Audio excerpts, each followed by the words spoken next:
AWS EventBridge is another really nice way of connecting your Coralogix account to some automation that exists within your Amazon account. So the first thing you need to do before you embark on defining the webhook, which we already have here, is you need to have the actual event bus created.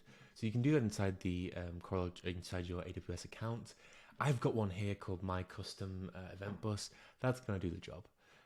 So all you need from this is the ARN. So we'll go back to my things. And remember that webhooks are available inside integrations. So data flow and then outbound webhooks, and it's all in here. You can then go to add AWS EventBridge, add new.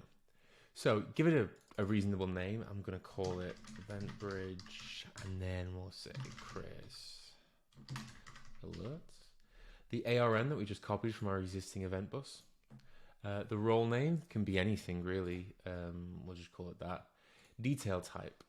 So this is the put event detail type. This is really important to help you route this data to the correct recipient. You know, with event bus, you can define different rules for where the data should go. I'm going to call this alert. But you can call it whatever you want.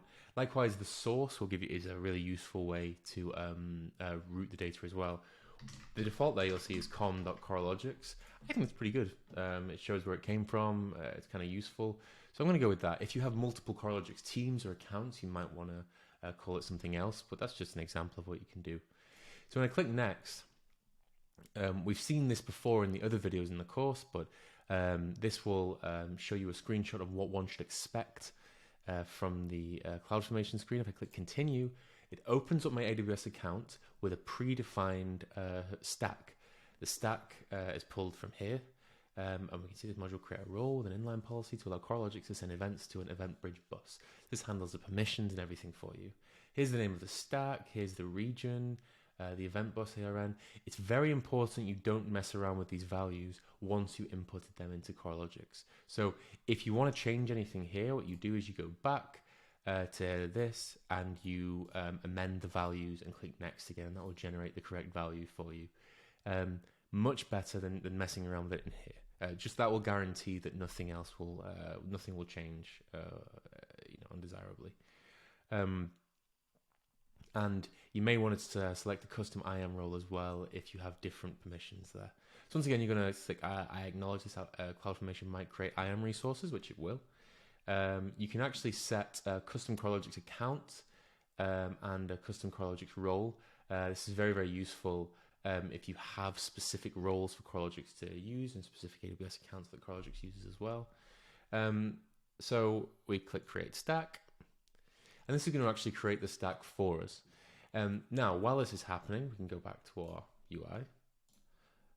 And it says, click and proceed, and the CloudFormation template has run successfully.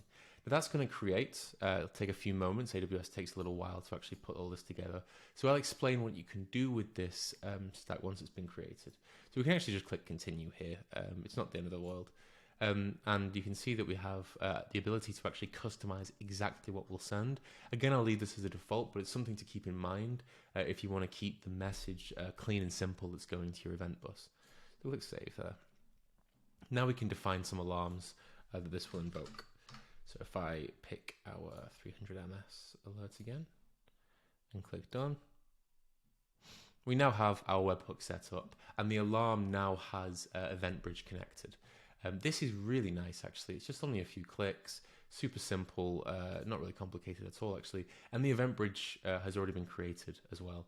So we can actually go to event bus there. Event buses. And we can see that it's actually defined the event bus in there, but it's created the necessary rules to enable that to work.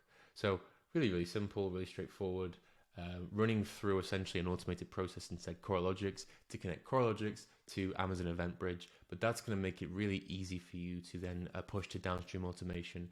And as part of this course, we covered multiple different ways of doing that, because obviously it's not just getting the data into Coralogix, it's driving automation out the other side as well.